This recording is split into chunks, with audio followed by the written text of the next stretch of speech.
Magandang umaga, tanghali, hapon, gabi sa zodiac sign na Pisces, Scorpio, and Cancer. Lola Baby nagpapakilala.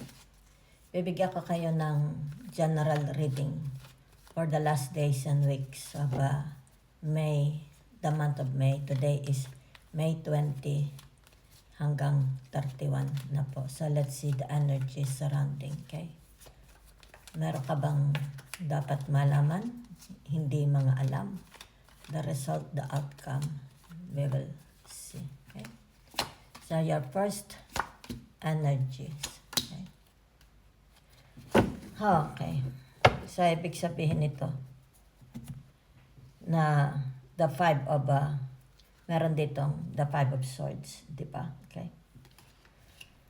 Whatever is this, yan ha. Dahil naka-reverse ang inyong the sun. Yan ha. So, ibig sabihin, ikaw at sila. Okay? Tinatawag na hindi pagkakaintindihan. Okay? Kung ano man itong hindi pagkakaintindihan between you and them is mauuwi sa tinatawag na pagmamabutihan. Magkakaroon ng it's like yan, mare-resolve, di ba? Mare-resolve, okay?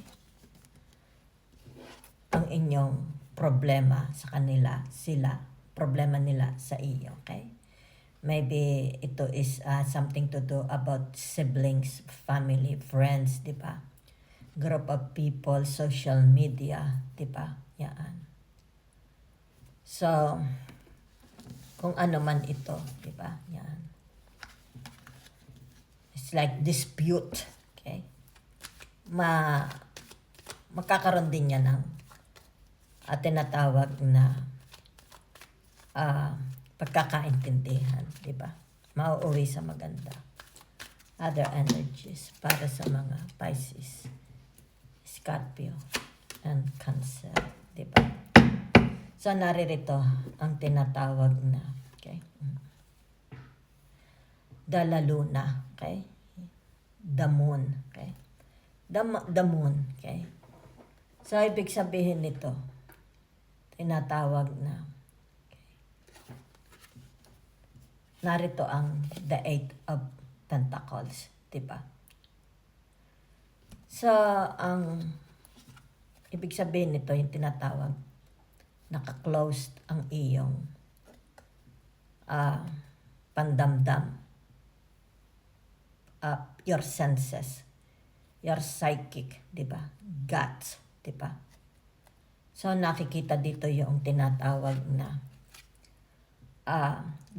dry, okay? Yung tinatawag na dehydrated ang tao na ito, di ba? Yan. Dehydrated. Hindi moisturized, di ba? Kumbaga dito yung tinatawag na hindi na siya pinangungunahan ng kanyang your tinatawag five senses, something like that, di ba? Nagiging makitid na ang kanyang pag-iisip.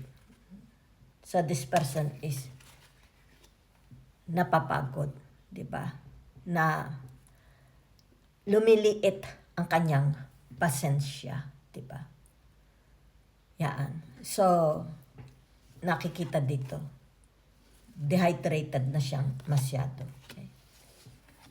Dito, okay? Gusto niyang tinatawag na makawala, di ba? So, maybe this person is, kung hindi siya makakawala dito, okay? Baka mabaliw siya, di ba? Kasi parang wala na siya sa tamang pag-iisip, di ba? So, kailangan ng taong ito na, okay, makawala siya dito, okay? Yan, bago mahuli ang lahat. This person needs, tinatawag, a vacation. Okay? Yan. Kaya dito lumabas ito. Gusto niya munang makawala, di ba? Yan. Para makapag-unwind siya. Diba? Para siya is makapag-unwind. Okay? Because, na siya, dehydrated na. Okay? Pagod na ang kanyang puso. Yan. Kumbaga dito'y tinatawag na sa nakikita niya, di ba? Hindi siya masaya sa kanyang mga nakikita. Yan, ingay, reklamo, di ba? Yan. So kumbaga dito, nag-close yung kanyang tinatawag 5 senses, instinct, di ba? Hindi na siya nagiging makatwiran, di ba? Yan.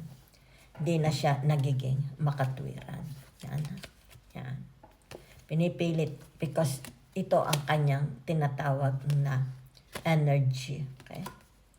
Pero napapagod siya as a earth angel. This person is an earth angel. It's like dito. Yan. It's like not a challenge. It's more about challenging. Diba? A challenge. Yan.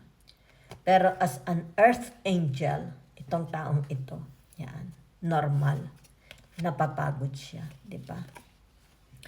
Kumbaga dito, hindi na niya maisip ang tama sa mali. So this person needs to be tinatawag separate. Isa-separate. Kailangan i-separate niya. Okay? Yaan ang kanyang di ba? I-separate niya muna ang sarili niya.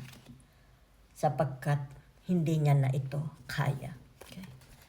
Baka the outcome is ma-mental hospital na siya. Okay? It's too much. Okay? Litong-lito na siya. Diba? So, narito ang tinatawag the Three of Wands. Diba? Meron siyang inaantay. Diba? So, dito, tinatawag na para hindi siya ma-distract. Okay? Yan. Ibig sabihin nito, yung tinatawag na sabihin na natin, naghihintay siya ng buyers, naghihintay siya ng pera, naghihintay siya ng tao. Baka meron siya mga binili, hinihintay niya, di ba? Yan. So, kumbaga dito, pinipilit niya na huwag makurap ang kanyang isip habang siya is naghihintay, di ba? Maaaring ito yung mga tao, ay hindi na yan dadating, di ba? Yan. So, kumbaga dito, tinatawag, pinatatahimik niya yung kanyang kaisipan, di ba? Yan. Kumbaga dito, ito yung magugulong mga tao, magulo ang isipan, di ba?